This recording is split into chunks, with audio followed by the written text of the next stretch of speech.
Hey guys, welcome to resource point. Myself Rishika. और आज हम लोग यहाँ पे डिस्कस करने वाले हैं वीज़ एंड आईज की करंट अफेयर्स। ये हमारी फरवरी मंथ की है जो कि कल ही पब्लिश हुई थी।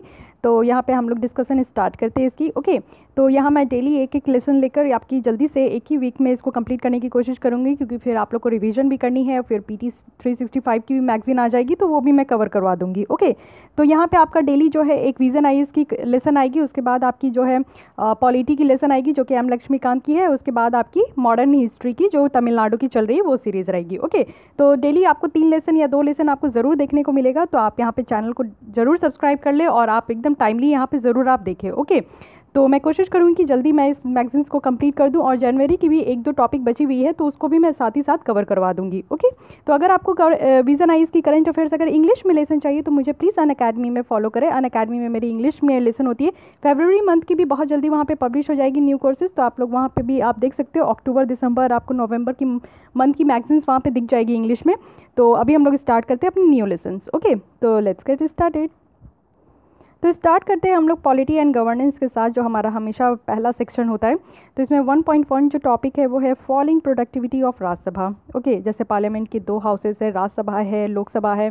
तो अपर हाउसेस है, लोअर हाउसेस है। अपर हाउसेस को हम लोग राज्यसभा कहते हैं और लोअर हाउसेस को हम लोग लोकसभा कहते हैं। ओके, तो यहाँ पे फॉलिंग प्रोडक्टिविटी यानी राज्यसभा की जो प्रोडक्टिविटी है वो कम होते हुए दिख रही है।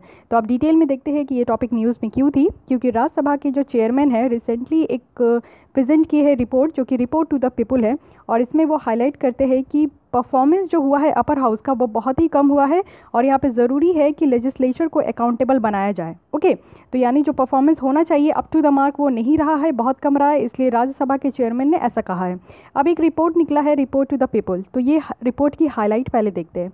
जून 2014 से राज्यसभा जो है 18 सेशन ली है, 329 सीटिंग्स हुई है, और यहाँ पे 154 बिल पास हुए, जो कि यहाँ पे बहुत ही कम है। अगर हम लोग देखें तो 2 सीटिंग में 1 बिल होती थी, लेकिन यहाँ पे 1 बिल से भी कम 2 सीटिंग में जो है 1 बिल से भी कम यहाँ पे पास हुई है, यानी ना के बराबर यहाँ पे पास हुई है।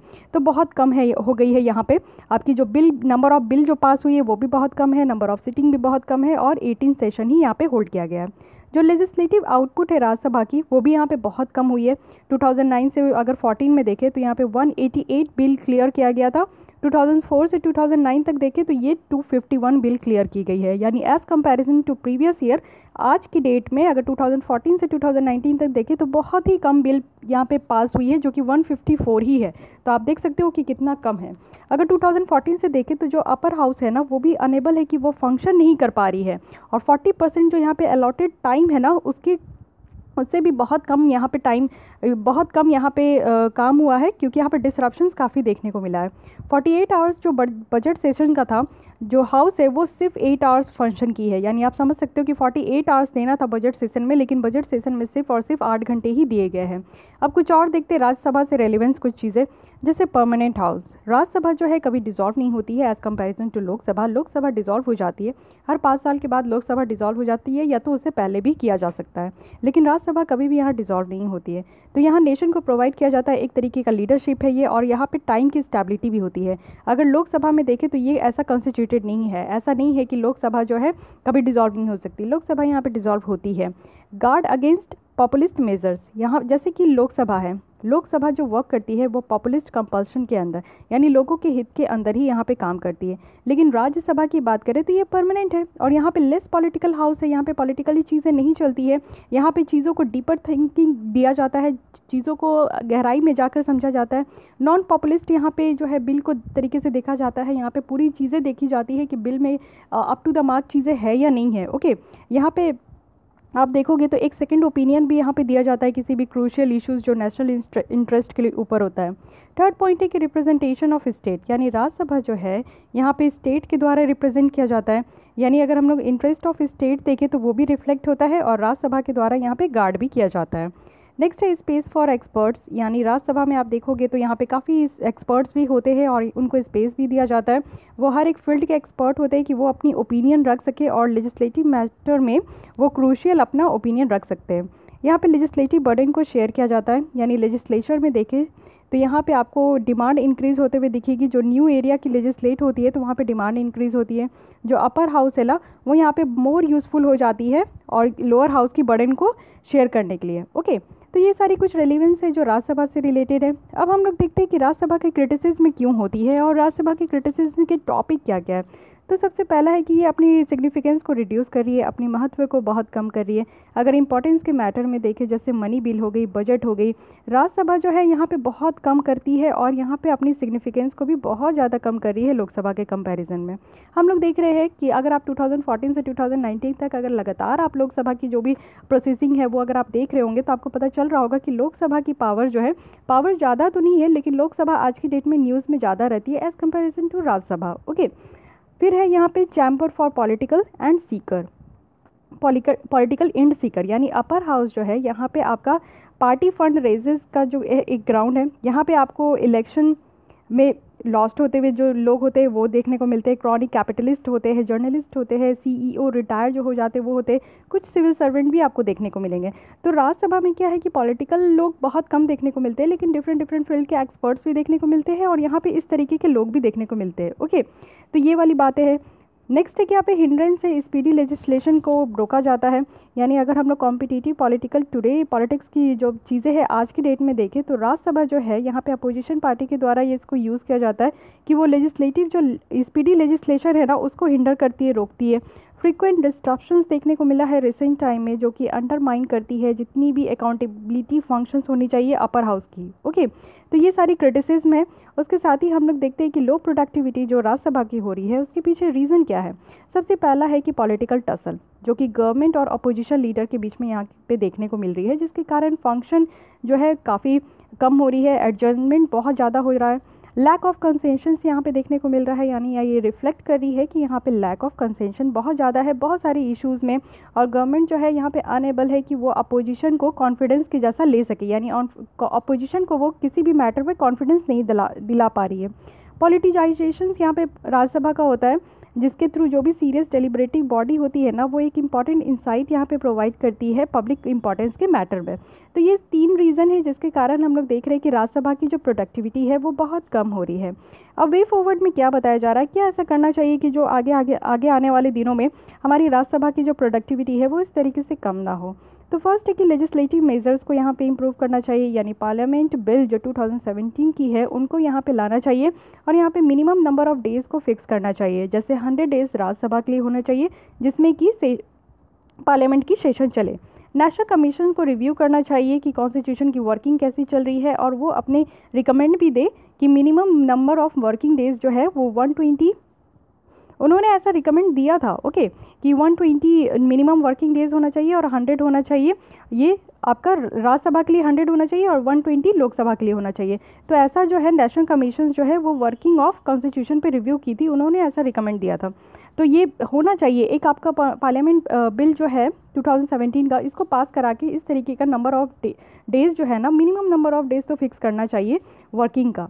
उसके बाद परफॉर्मेंस रिलेटेड पे होना चाहिए। यहाँ पे आपको देखने को मिलेगा कि लिंकिंग सैलरीज जो लेजिस्लेटर की होती है वो उनको मिल जाता है ओके, जो भी सेशन होती है जो भी उनकी फिक्स सैलरी वो उनको मिल जाता है, चाहे उतनी नंबर ऑफ डेज़ वो अटेंड करे या ना करे, उतना वर्क करे या ना करे, लेकिन जितने भी आपको मेंबर ऑफ पार्लियामेंट देखने को मिलेंगे उनको उनकी सैलरी मिल जाती है। तो यहाँ पे परफॉर्मेंस रिलेटेड पे करना चाहिए। जो जितना अच्छा परफॉर्मेंस कर रहा है, जो जितना नंबर ऑफ डेज़ को मीट कर पा रहे हैं उनको उतनी ही सैलरी मिलनी चाहिए। अगर घर बैठे बिठाए आपको पूरी सैलरी मिल रही है तो आप वर्क क्यों करना चाहोगे? आपके वर्क के अकॉर्डिंग आपको सैलरी मिलेगी तभी आप वर्क करने पे ज़्यादा फोकस करोगे। तो यही बात किया जा रहा है कि राज्यसभा में अटेंडेंस के तौर पर भी यहाँ पे देखने को मिलता है। कई लोग जो है यहाँ पे काफ़ी महीनों छुट्टी में रहते हैं, लेकिन ऐसा कहा गया है कि 60 डेज़ अगर आप वर्क नहीं करोगे, आप अटेंड नहीं करोगे राज्यसभा में तो आपका नाम जो है वहाँ से डिडक्ट किया जा सकता है। लेकिन ऐसा प्रोविज़न 60 डेज़ पे ही क्यों है? कुछ और वहाँ पे प्रोविज़न लाना चाहिए, कुछ टाइट करना चाहिए, तभी लोग यहाँ पे जो थोड़े सिंसियर हो पाएंगे। स्ट्रिक्ट रूल्स होना चाहिए प्रोसीजर का और यहाँ पे कंडक्ट ऑफ बिजनेस का भी होना चाहिए, जिसके कारण जितनी भी ये अनरूली बिहेवियर है वो ठीक हो पाए, जो बहुत ज़्यादा शाउटिंग होता है मेंबर्स के बीच में वो भी कम हो पाए ओके। उसके बाद यहाँ पे एंटी डिफेक्शन लॉ को भी रिव्यू करना चाहिए। इससे क्या होता है कि जो पार्टीज़ होती है, पॉलिटिकल पार्टीज़ की जो पावर होती है वो स्वीप होते रहती है। अगर कोई भी पार्टी जो है यहाँ पे डिसाइड करेगी कि वो पार्लियामेंट फंक्शन को नहीं निभाएगी, नहीं चलाएगी, तो एमपीज़ को जो है ना डिविएट कर देना चाहिए उनके डिसीजन से और उनको हटा देना चाहिए ओके। उसके बाद सस्टेन्ड इवोल्यूशंस होता है परफॉर्मेंस का, जो कि हमारे पार्लियामेंट की है और एमपीज़ की है, वो रेगुलर इंटरवल में जो है यहाँ पे देखते हैं सिटीजन्स प्रेशर्स ग्रुप के द्वारा, और उनके ऊपर प्रेशर होना चाहिए कि वो परफॉर्म करे और पार्लियामेंट को जो भी वर्क है वो डेजिग्नेट वर्क जो उनको दी जा रही है वो वर्क यहाँ पे कंप्लीट करें। ओके, तो ये बात रही राज्यसभा के बारे में। तो राज्यसभा आज के डेट में बहुत ज़्यादा न्यूज़ में रहा है, तो आई होप कि इससे क्वेश्चन बनने की चांसेस है, तो आप लोग अच्छे से ये राज्यसभा पढ़ लीजिएगा। वैसे मेरी जो पॉलिटी की सेशन चल रही है उसमें भी मैं बहुत जल्दी ये सारी चीज़ें कवर करा दूँगी। ओके, तो आप लोग वो भी देख सकते हो। अब स्टार्ट करते हैं 1.2 नेशनल सिक्योरिटी एक्ट। ये टॉपिक न्यूज़ में क्यों थी? क्योंकि रिसेंटली मध्य प्रदेश की गवर्नमेंट ने यहाँ पे नेशनल सिक्योरिटी एक्ट को इन्वोक किया है, और वो भी 3 मैन के अगेंस्ट में, जो कि काऊ को किल करने के लिए, यानी गाय जो होती है उनको मारने के एक्यूज़ में उनके ऊपर ये एक्यूज़ लगा है कि उन्होंने ये 3 लोग जो है काऊ को मारे हैं, उसके अगेंस्ट में ये नेशनल सिक्योरिटी एक्ट लगाया गया है। तो अब ये इस एक्ट के बारे में देखते हैं। ओके, चीज़ें क्या हो रही है वो आपको पता होना चाहिए, लेकिन उसके पीछे बैकग्राउंड आपको अच्छे से पता होना चाहिए कि नेशनल सिक्योरिटी एक्ट 1980 की आखिर उसमें प्रोविजंस क्या है ये आपको पता होना चाहिए। Okay, so national security act जो है यहाँ पे 23 सितंबर 1980 को बनाया गया था, और यहाँ पे एक प्रिवेंशन डिटेंशन जो है वो प्रोवाइड की गई थी कुछ सर्टेन केसेस में, कुछ मैटर में जो कि आपका उनके साथ कनेक्टेड है। जैसे अगर प्रिवेंटिव डिटेंशंस की ग्राउंड देखें कोई पर्सन को क्या क्या इंक्लूड है, तो यहाँ पे पहली है कि अगर आप कोई भी मैनर में, प्री जुडिशियल मैनर में अगर एक्ट करते हो कि आपको इंडिया को डिफेंस करना है इंडिया के रिलेशन में फॉरेन पावर्स के साथ और इंडिया की सिक्योरिटी के लिए, यानी अगर आप कोई भी काम कर रहे हो प्री जुडिशियल मैनर में किस चीज़ के लिए, इंडिया को डिफेंड करने के लिए, इंडिया के रिलेशन को डिफेंड करने के लिए जो फॉरेन पावर के साथ है, और साथ ही इंडिया की सिक्योरिटी के लिए, तो आपको जो है प्रिवेंटिव डिटेंशन दिया जाएगा। दूसरा है कि अगर आप कोई भी कोई भी फॉरेनर अगर इंडिया में है और उनकी प्रेजेंस यहाँ पे कंटिन्यू है तो उनको रेगुलेट करना है। साथ ही जो है कोई भी अरेंजमेंट जो है उनकी एक्सपल्सन के लिए इंडिया से, ये भी व्यू करना है, देखना है। थर्ड यहाँ पे है कि अगर कोई भी मैटर जो होता है, कोई भी मैनर अगर प्री जुडिशियल है कोई भी स्टेट की सिक्योरिटी के लिए, और ऐसा एक्ट किया जा रहा है कि कोई भी आपका प्री जुडिशियल जो मैनर है वो आपके पब्लिक ऑर्डर को मेंटेन कर रहा है और आपके सप्लाई को भी मेंटेन कर रहा है, साथ ही साथ सर्विस जो भी ज़रूरी है कम्युनिटी के लिए उनको मेंटेन कर रहा है, तो ऐसा ज़रूरी है कि ये होना चाहिए। ओके, उसके बाद यहाँ पे 3 मंथ्स जो है आपको दिया जाता है, साथ ही साथ ये आपका प्रिवेंटिव डिटेंशन के लिए 3 मंथ्स दिया जाता है, और कुछ सर्टेन सर्कमस्टांसेस में, यानी कुछ ऐसी जगहों पर, कुछ ऐसी जो कंडीशन होती है उसमें आपको 6 मंथ भी दिया जाएगा बिना किसी रिव्यू के। अगर 3% एडवाइजरी बॉडी देखें, एडवाइजरी बोर्ड जो कि बनाया गया था हाई कोर्ट का बना हुआ था, और यहाँ पे पर्सन जो क्वालिफाइड थे वो भी हाई कोर्ट जज होते थे, और यहाँ पे जो भी आपका कोई भी जो ऑर्डर था 3 मंथ से ज़्यादा के लिए जो ऑर्डर था उनकी लेजिटिमेसी को यहाँ पे डिटरमाइन किया जाता था कि वो कितनी लीगल तौर पर सही है। अगर ये अप्रूव हो गया तो एक जो पर्सन है ना उनको एक्स्ट्रा जुडिशियरी के लिए 12 मंथ्स के लिए रखा जाता था, और ये टर्म एक्सटेंड भी हो सकता है अगर गवर्नमेंट ऐसा कुछ एविडेंस चाहती हो तो। अगर गवर्नमेंट को लगे कि नहीं जो भी बात किया जा रहा है वो इतना तर्ज नहीं है, उनको पूरी तरीके से जो एविडेंस है, जो उनको जो प्रूफ पूरा चाहिए, तो अगर उनको प्रूफ तब तक नहीं मिलेगा तो वो इस डेट को भी एक्सटेंड कर सकती है। ओके, जो स्टेट गवर्नमेंट है उनको चाहिए कि वो इंटीमेट करे, और मीन्स ऐसा जो भी ज़रूरत है ना, तो अगर कोई भी पर्सन यहाँ पे डिटेन किया जा रहा है नेशनल सिक्योरिटी एक्ट के अंदर, तो स्टेट गवर्नमेंट जो है यहाँ पे ज़रूरत है कि वो यहाँ पे हस्तक्षेप कर सकती है। बाकी यहाँ पे देखें तो वो जितनी भी हो पूरे इंडिया को यहाँ पे एक्सटेंड कर सकती है, यानी नेशनल सिक्योरिटी एक्ट पूरी इंडिया में चलती है लेकिन जम्मू कश्मीर में नहीं चलती है। तो आप ये ध्यान दिया कीजिएगा, कोई भी अगर एक्ट देखिएगा आप तो उसमें आपको पता चलेगा कि ये एक्ट पूरे इंडिया में लागू है, तो पूरे इंडिया में लागू होती है, लेकिन जम्मू एंड कश्मीर में ये लागू है कि नहीं ये आपको देखना ज़रूरी है, क्योंकि क्वेश्चन इसी तरीके से एक ऑप्शन दे दिया जाता है कि ये आपका होल ऑफ इंडिया में लागू है, लेकिन ये होल ऑफ इंडिया में नहीं है, यहाँ पे स्टेट ऑफ आपका जम्मू एंड कश्मीर इसको एक्सक्लूड किया गया है। तो अब इसमें कंसर्न क्या है ये देखते हैं। जो एक्यूज्ड है उनको डिनाई किया जाता है कि उनकी जो बेसिक राइट उनको दिया गया है ना, वो अरेस्ट के टाइम पर जो भी नॉर्मल कोर्सेज होते हैं उनके अरेस्ट के टाइम पे जो उनकी बेसिक राइट्स होती है उनको डिनाइड किया जाता है। तो किस लिए? अंडर क्रिमिनल प्रोसीजर कोड के अंदर, यानी जो पर्सन अरेस्ट हुए हैं उनको इन्फॉर्म किया जाता है कि वो क्यों अरेस्ट हुए, उनको ग्राउंड जो भी बेसिस पे अरेस्ट किया जाता है। यानी आपको भी अगर कभी अरेस्ट किया जाएगा तो आपको ये पूछने का भी अधिकार है और आपको ये बताने का भी अधिकार है ना कि आपको अरेस्ट क्यों किया जा रहा है। और अगर आपको अरेस्ट कर लिया भी गया है ना तो आपके पास बेल का भी राइट है कि आप बेल ले सकते हो, यानी आप अपना छुटकारा ले सकते हो। नेशनल सिक्योरिटी एक्ट के अंदर क्या है कि पर्सन्स जो है वो उनको डार्क में रखा जा सकता है किसी रीज़न की वजह से। अगर उनको अरेस्ट किया गया है 5 डेज़ के लिए तो उनको डार्क में भी रखा जा सकता है, लेकिन अगर कोई एक्सेप्शनल सर्कमस्टांसेस है तो उनको 10 डेज़ से ज़्यादा नहीं रखा जा सकता है। तो अगर यहाँ पे उनको कोई भी बता दिया जाता है कि उनको अरेस्ट क्यों किया गया है, तो गवर्नमेंट जो है यहाँ पे इन्फॉर्मेशन को विथ होल्ड कर सकती है, जिसके थ्रू वो ये कंसीडर करेगी कि ये पब्लिक इंटरेस्ट के अगेंस्ट में है या नहीं। ओके, यहाँ पे फर्दर प्रोवाइड किया जाएगा एक पर्सन को कि वो प्रोड्यूस करे कोर्ट के पहले, उनको कोर्ट के पहले प्रोड्यूस करना होगा, वो भी जब से वो अरेस्ट किए गए तो 24 घंटे के विदिन। तो ये सारी हम लोग आर्टिकल 20 और 21 में भी देखे थे, 20 में देखे थे, और कि जब से आपको अरेस्ट किया जाएगा तो आपको कोर्ट के सामने प्रस्तुत करना है, लेकिन ट्रैवलिंग टाइम को एक्सक्लूड करके वो 24 आवर्स के अंदर आपको वहाँ पे प्रेजेंट होना होगा। आर्टिकल 22 का 1 देखेंगे, जो कि हम लोग वहाँ पे डिस्कस किए थे पॉलिटी में, कि आर्टिकल 22 थी कि जहाँ पे अगर पर्सन को अरेस्ट किया जाता है तो उनको डिनाई नहीं किया जाएगा, उनके पास राइट है कि वो कंसल्ट कर सकते हैं, वो खुद को बचा सकते हैं, एक लीगल पिटिशनर अपने तौर पर रख सकते हैं, यानी एक लॉयर वो चूज़ कर सकते हैं अपने लिए। लेकिन एनएसए के अंडर में देखेंगे तो जो अरेस्टेड पर्सन है उनको ज़रूरत नहीं है, उनको कोई भी मदद नहीं दी जाएगी लीगल प्रैक्टिशनर के थ्रू, और उनको कोई भी मैटर में जो भी इनकी प्रोसीडिंग से कनेक्टेड है, और वो भी एडवाइजरी बोर्ड के पहले, यानी एडवाइजरी बोर्ड के पहले अगर वो एनएसए के अंदर में अगर उनको अरेस्ट किया गया है तो उनको कोई भी लॉयर हायर करने का हक नहीं दिया जाएगा। ओके, यहाँ पे वॉयलेट होता है ड्यू प्रोसेस ऑफ लॉ, ये मैं बहुत अच्छे से समझाई थी। यहाँ पे ड्यू प्रोसेस ऑफ लॉ जो है वो वॉयलेट हो जाता है, जैसे कि आपका इनोसेंस का प्रिजम्पशंस, ऐसा प्रिज्यूम किया जाता है ना कि ये बच्चा इनोसेंट है, ये लोग इनोसेंट है, इनके ऊपर ये चार्ज नहीं लगाया जा सकता, तो ये भी वॉयलेट होता है। ओके, ओवर रिलायंस अगर हम लोग देखें तो ये गवर्नमेंट का होता है प्रिवेंटिव डिटेंशन में, यानी अगर हम लोग रिसेंट टाइम में देखें तो डिफरेंट स्टेट गवर्नमेंट जो है यहाँ पे कुछ स्ट्रिंजेंट यानी जो कड़ा प्रोविजंस है वो एनएसए का लेती है, जिसके थ्रू वो सिटीजन्स को डिटेन कर सके, और वो क्वेश्चनेबल ऑफेंस भी यहाँ पे डिटेन कर सके, कि उनको क्वेश्चन करने का हक भी नहीं है।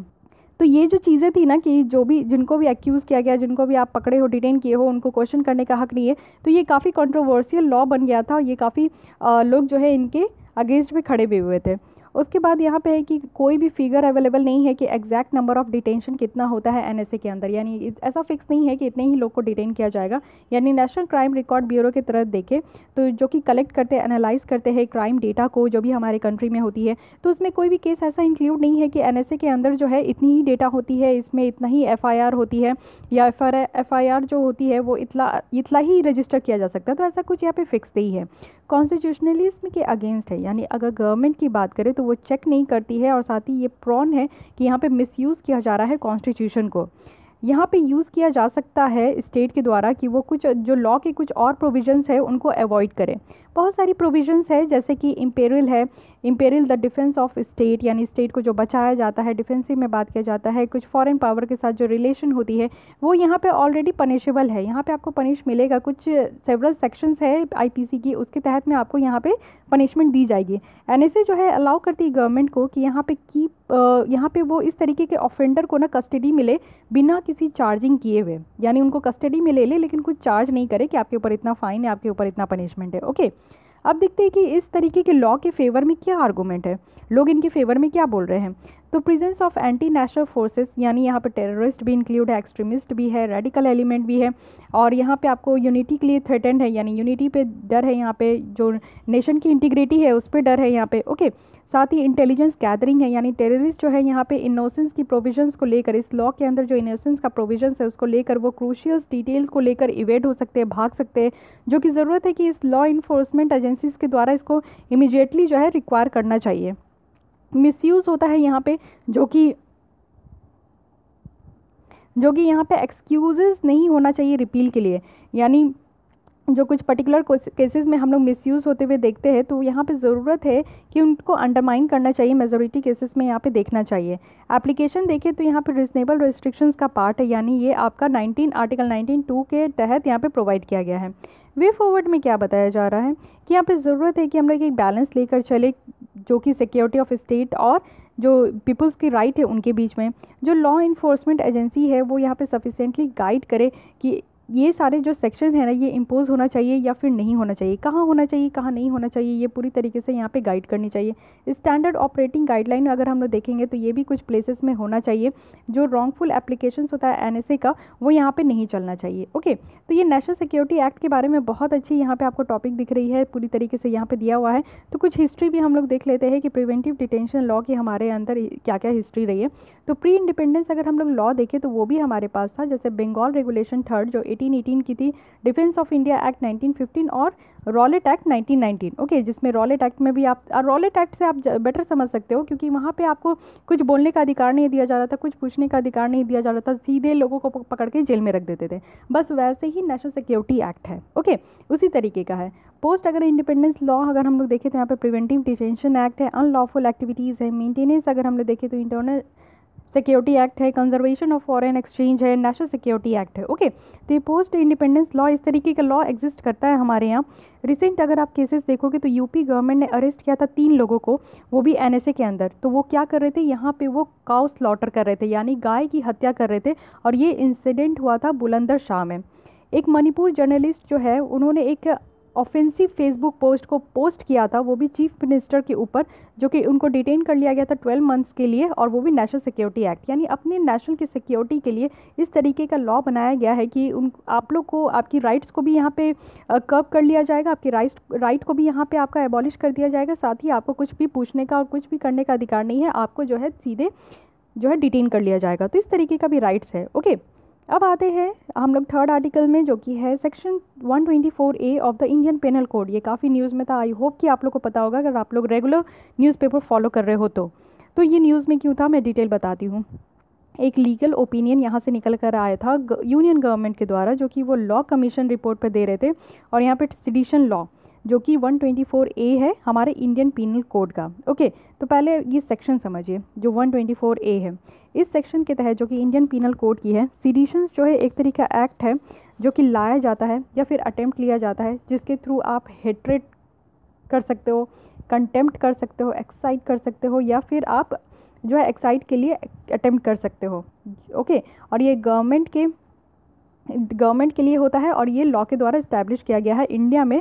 ओके, या तो आप बोल के कर सकते हो, या तो आप लिख के कर सकते हो, या तो आप साइन भी कर दो, या फिर विजिबल रिप्रेजेंटेशन भी दे दो, या किसी भी तरीके से।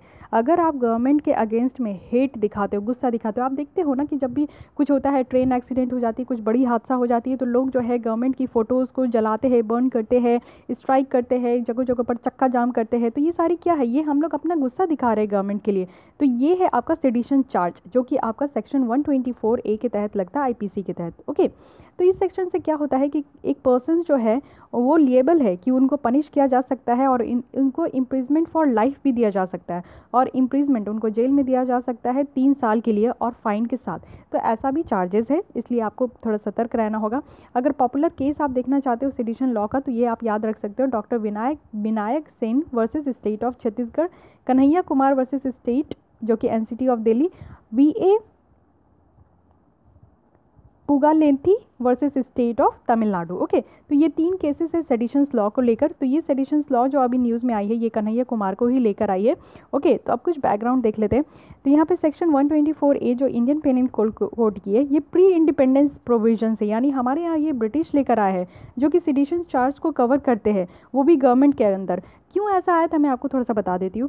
जैसे ब्रिटिश जो हमारे इंडिया में रूल करने आए थे, तो वो ऐसा चाहते थे ना कि इंडिया वाले यानी हम लोग जो है उनकी पूरी बातें माने, वो जो कह रहे हैं उनके तरीके से चले, वो जो चाहते हैं वो हम लोग करें। अगर हम लोग उनके अगेंस्ट में खड़े हो तो वो सीधे पहला उनके पास प्रोविजंस था कि वो हम लोग को उठा के जेल पे भर देते थे। ओके, जेल में डाल देते थे। दूसरा क्या करते थे कि वो सेडिशन चार्ज लगा देते थे। अगर हम लोग गवर्नमेंट के ऊपर आवाज़ उठाते थे, यानी ब्रिटिश गवर्नमेंट हमारी जो नुकसान कर रही थी, ब्रिटिश गवर्नमेंट के कारण हमारे इंडिया का जो पोजीशन कम हो रहा था, तो उसके अगेंस्ट में अगर हम लोग बोलते थे तो हमारे ऊपर सेडिशन चार्ज लग जाता था। तो ये उनका फंडा था कि यहाँ के इंडिया के लोग को दबाना था। अल्टीमेटली उनका क्या था रीज़न कि वो हमारे ऊपर व्यापार करना चाहते थे, हमारे ऊपर रूल करना चाहते थे, वो इंडिया को पूरी तरीके से सप्रेस करना चाहते थे। इसलिए वो इस तरीके का रूल लेकर आए थे, इस तरीके का सेक्शन लेकर आए थे। लेकिन अनफॉर्चुनेटली ये अभी तक कैरी ऑन हो रहा है। ओके, तो बहुत सारी यहाँ पे वर्डिक्ट है जो कि इंडियन जुडिशरी के द्वारा यहाँ पे किया जा रहा है, जिसके थ्रू आप देखोगे कि री इंटरप्रिटेशन होता है, री एग्जामिनेशन होता है सेडिशंस का। वो भी आर्टिकल 19 जो कि हमारे कॉन्स्टिट्यूशन में है, उसको कहीं ना कहीं ये वायलेट करती है। यहाँ पे काफ़ी एफर्ट भी लगाया गया था स्ट्राइक करने के लिए, जो कि बैलेंस हो, एक फ्री स्पीच और एक्सप्रेशन हमारे पास जो आर्टिकल 19 के द्वारा दिया गया है। उसके साथ ही यहाँ पे स्टेट को भी पावर है कि वो रिजनेबल रेस्ट्रिक्शन भी लगा सकती है आर्टिकल 19(2) के तहत। यहाँ पे ये सारी जो वर्डिक्स है ना, ये काफ़ी नैरो, आपको बहुत ही कम जो है सेडिशंस के लिए देखने को मिलेगा कि इसकी मीनिंग को एक्सप्लिसिट कर पाती है या प्रिसाइज कर पाती है, या फिर अनएम्बिगियस है। लास्ट ईयर अगर हम लोग देखेंगे तो लॉ कमीशन ने यहाँ पे कंसल्टेशंस पेपर को यहाँ पे सबमिट किया था सेंटर को, और वहाँ पे कहे थे कि कंट्री जो है ना यहाँ पे नहीं चाहती है कि वो इस तरीके का एग्जाम्पल लेकर आए। ओके, इसके साथ ही क्या हुआ कि गवर्नमेंट जो है वो यहाँ पे व्यू ले रही थी बहुत सारे स्टेक होल्डर्स का, जिसमें कि स्टेट गवर्नमेंट भी थे यहाँ पे, और काफ़ी मेजॉरिटी जो है यहाँ पे लॉ इन्फोर्समेंट एजेंसीज थी जिन्होंने एक्सप्रेस किया था उन्होंने कि जो ज़रूरत है इस लॉ को रिटेन करने का, यानी बिना किसी चेंजेस के इस लॉ को हटा देने का। और फोकस यहाँ पे है क्योंकि इस लॉ के तहत हम लोग मिसयूज़ कर रहे हैं। ओके, आर्गूमेंट क्या है सेक्शन 124 के फेवर में, ये देखते हैं। Not really a colonial law, यानी अगर हम लोग सुप्रीम कोर्ट के डायरेक्शन के बाद देखें तो इसकी जो जुरिस्डिक्शन है ना वो काफ़ी नैरोड है, काफ़ी जो है बहुत ही ज़्यादा, बहुत ही आप नैरो समझ सकते हो ना, बहुत ही ज़्यादा पतली है, बहुत ही ज़्यादा छोटी है। ओके, और यहाँ पे ये सिर्फ अप्लाइड होता है किस ग्राउंड में, कोर्ट के द्वारा दिया गया कुछ ग्राउंड में ये अप्लाइड किया जाता है। एप्लीकेशंस जो है यहाँ पे रिजनेबल रेस्ट्रिक्शंस का पार्ट है, यानी ये आपका आर्टिकल 19(2) के तहत यहाँ पे प्रोवाइड किया जाता है। ये हमारे फ्री स्पीच को कर्व रियली में नहीं करती है। अगर हम लोग यूज़ करते हैं इस तरीके का स्ट्रॉन्ग लैंग्वेज गवर्नमेंट के क्रिटिसिज्म में थे, तो यहाँ पे सेडिशंस को बिना इनवाइट किए भी कर सकते हैं। ओके, हर लोग यहाँ पे डे टू डे आप देखोगे कि गवर्नमेंट के अगेंस्ट में बोलते हैं, लेकिन हर किसी के ऊपर तो यहाँ पे चार्ज नहीं लगती है ना। यहाँ पे यूनिटी को, हमारे कंट्री की यूनिटी को थ्रेट है, इंटीग्रिटी को थ्रेट है, क्योंकि यहाँ पे एंटी नेशनल एलिमेंट के प्रेजेंस के कारण, यहाँ पे डिविसिव फोर्स के कारण, जैसे कि नक्सल हो गए, यहाँ पे सेपरेटिस्ट हो गए, तो इन सारे के कारण हमारे नेशंस की यूनिटी और इंटीग्रिटी को डर है। यहाँ पे मिसयूज़ जो है आपका रिपील के ग्राउंड पे नहीं किया जा सकता है। अब कुछ आर्गूमेंट देखते हैं जो इनके अगेंस्ट में है। क्यों? क्योंकि ये सबसे पहला है कि डेमोक्रेटिक नॉर्म्स के अगेंस्ट में है, यानी कि यहाँ पे ये डेमोक्रेटिक और फंडामेंटल राइट्स के अगेंस्ट में जो भी पीपल्स को दिया जाता है। इनएडिक्वेट कैपेसिटी है स्टेट मशीनरी की, यानी कि अगर हम लोग देखें तो पुलिस जो है यहाँ पे रिक्वेसाइट ट्रेनिंग दे सकती है, जिसके थ्रू आप कंसिक्वेंसेस को समझ सकोगे कि इस तरीके का जो इंस्ट्रिंजेंट प्रोविजंस दिया गया है, इतना कड़ा जो प्रोविजंस दिया गया है, उसके क्या, इसको लगाने के इसको जब इम्पोज किया जा रहा है तो उसकी क्या कॉन्सिक्वेंसेस हो सकती है, ये भी समझना चाहिए। पॉसिबिलिटी है कि मिसयूज़ ही होगा, क्योंकि सेडिशन चार्ज जो है इनको मिसयूज़ करने के लिए, जब ब्रिटिशर्स इसको मिसयूज़ करने के लिए लाए थे, तो अभी कैसे इसका यूज़ हो सकता है, तो पॉसिबिलिटी यही है। ड्रैकोनियन नेचर है इस लॉ का, यानी अगर क्राइम में देखें तो ये नॉन बेलेबल है, इसमें आप बेल भी नहीं ले सकते हो, नॉन कॉग्निजेबल है। पनिशमेंट जो है यहाँ पे लाइफ के लिए एक्सटेंड हो जाती है, आप इम्प्रिजमेंट आपको लाइफ टाइम के लिए मिल जाती है, तो काफ़ी ये ड्रैकोनियन नेचर है लॉ का। यहाँ पे गैग प्रेस को यूज़ किया जाता है, यानी अगर हम प्रेस को देखें तो वो प्रोटेक्ट करने के लिए होना चाहिए, लेकिन यहाँ पे गवर्नमेंट के सीक्रेट को वो यहाँ पे प्रोटेक्ट करते हुए दिखती है। तो वे फॉरवर्ड में बताया जा रहा है कि गाइडलाइन अगर हम सुप्रीम कोर्ट की देखें तो उसको ज़रूरत है कि सेक्शन 124A में वो अमेंडमेंट करे आईपीसी के तहत, जहाँ पे इसको रिमूव किया जा सके। और प्राइवेट मेंबर बिल जो है इंट्रोड्यूस किया गया था वो 2015 में, जो कि इस सेक्शन को अमेंड कर रही थी। तो बिल जो यहाँ पे सजेस्ट कर रही थी वो सिर्फ उसी एक्शंस के लिए कर रही थी जो डायरेक्टली रिजल्ट दे रहा था वायलेंस के यूज़ में, और वायलेंस जो यहाँ पे किया जा रहा था वो उसको सेडिशियस भी कहा जा रहा था। जो स्टेट पॉलिसी है ना उनको सफिशिएंटली गाइड करना चाहिए कि कहाँ पे ये सेक्शन इम्पोज हो, कहाँ पे नहीं हो। ऐसा कोई गाइडेंस है ही नहीं, ऐसा कोई क्लियरिटी है नहीं कि कहाँ पे ये सेक्शन इम्पोज होगा, कहाँ पे नहीं होगा। यहाँ पे ज़रूरत है कि हम लोग एक प्रोविज़न को इंक्लूड करें जहाँ पे गवर्नमेंट जो है उनको पेनलाइज़ किया जाए। गवर्नमेंट को कभी पेनलाइज़ नहीं किया जाता है, हम जैसे आम जनता को ही पेनलाइज़ किया जाता है कि अगर वो इस सेक्शन का मिसयूज़ करे तो गवर्नमेंट को भी यहाँ पे पेनलाइज़ किया जाना चाहिए। तो ये पूरा बात रहा सेडिशन का, लेकिन यहाँ पे आपका कभी भी कहीं से भी बात नहीं हो पाया कि कन्हैया कुमार के कारण है, लेकिन कन्हैया कुमार के ऊपर फिर से इम्पोज किया गया था सेडिशन चार्जेस, तो इसलिए ये न्यूज़ आपका आया था। ओके, नेक्स्ट हम लोग देखते हैं जजेस एंड पोस्ट रिटायरमेंट पोजीशन। तो ये क्यों है? क्योंकि रिसेंटली जो है पोस्ट रिटायरमेंट जॉब जो था उनको रिफ्यूज़ किया गया है सुप्रीम कोर्ट जज के द्वारा, जो कि काफ़ी कंट्रोवर्सी आ गई। यानी पोस्ट रिटायरमेंट जॉब को रिफ्यूज़ किया गया है, यानी अगर आप रिटायर हो गए हो तो उसके बाद आप जॉब नहीं कर सकते हो। तो क्यों जो है जजेस जो है इस तरीके का पोस्ट रिटायरमेंट जॉब को एक्सेप्ट करते हैं? लीगल नॉलेज, जो वैल्यूएबल एक्सपीरियंस है उनका, जो जजेस का इंसाइट है, वो उनकी पीरियड तक तो वो उसको एक्वायर करते हैं, लेकिन जब वो रिटायर हो जाते हैं तो उनके बाद वो वेस्ट नहीं होना चाहते, इसलिए वो इस तरीके की चीज़ को पोस्ट रिटायरमेंट जॉब को एक्वायर करना चाहते हैं। नो बार, कॉन्स्टिट्यूशन जो है यहाँ पे बार नहीं लगाती। कॉन्स्टिट्यूशन में आप कहीं नहीं देखोगे कि ऐसा लिखा हुआ है कि अगर कोई भी जज यहाँ पे रिटायर हो जाते तो उनके बाद वो काम नहीं कर सकते।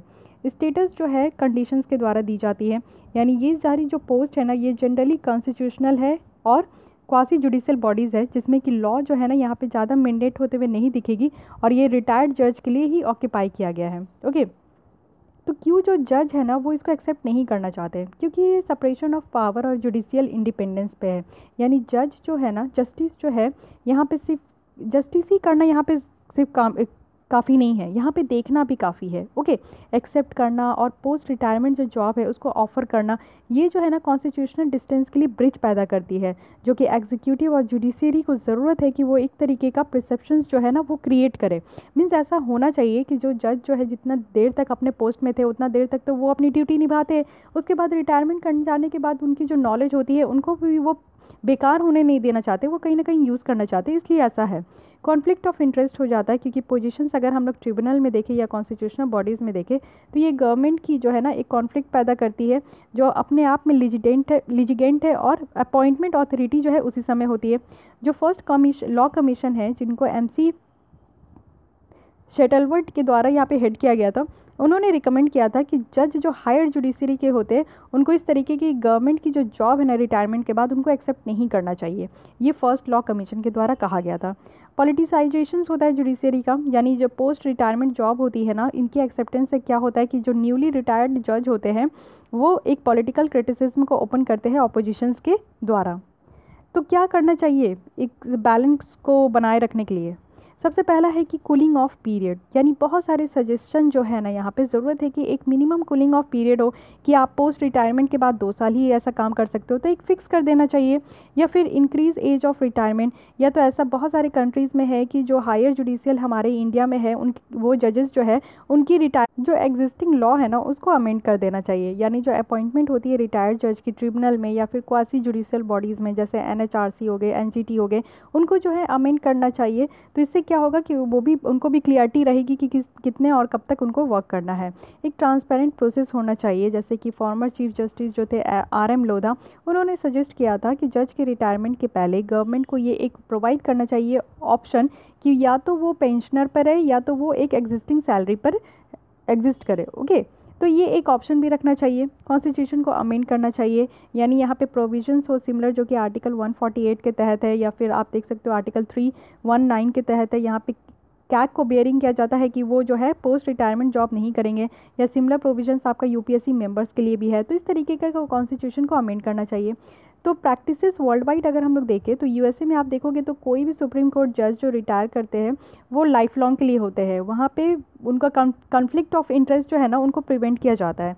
UK में बात करेंगे तो सुप्रीम कोर्ट के जो जज है वो 70 एज में रिटायर होते हैं। तो यहाँ पे कोई लॉ नहीं है जो उनके जज को जो है स्टॉप करेगा कि वो पोस्ट रिटायरमेंट जॉब है वो कर सके। ओके, तो इस तरीके के 2 ऑप्शन है कि लाइफ लॉन्ग तक या तो जज रिटायर करे या तो उनकी जो एज है ना उनको बढ़ा दिया जाए। तो इस तरीके का जो है ये वे फॉरवर्ड दिया जा रहा है। तो यहाँ पे इतनी ही वे फॉरवर्ड है, पर आपके माइंड में अगर कुछ और भी वे फॉरवर्ड आती है तो आप मुझसे डिस्कस कर सकते हो, आप कमेंट कर सकते हो कि और भी क्या होना चाहिए। ओके, तो आपको और क्या लगता है कि किस तरीके का हमारे इंडिया में जुडिशियल सिस्टम होनी चाहिए, कितना एज होना चाहिए रिटायरमेंट का, या फिर ये पोस्ट रिटायरमेंट जो ऑप्शन है ये बेटर है कि नहीं, या फिर इसके अलावा और क्या अल्टरनेटिव होना चाहिए, ये आप मेरे साथ यहाँ पे डिस्कस कर सकते हो। ओके, तो गाइज़ यहाँ पे हमारा पॉलिटी एंड गवर्नेंस कंप्लीट हो गया है। कल हम लोग इंटरनेशनल रिलेशंस में चलेंगे और इसको डिस्कस करेंगे। तो अगर आपको ये लेसन अच्छा लगा तो प्लीज़ लाइक करना ना भूलें, इससे मुझे मोटिवेशन मिलती है। अपने दोस्तों के साथ ज़रूर शेयर करें, और अगर आपको कोई भी डाउट, क्वेरीज या सजेशन है तो मुझे कमेंट कर सकते हैं, और मेरे चैनल को ज़रूर से सब्सक्राइब कर लें। Thank you.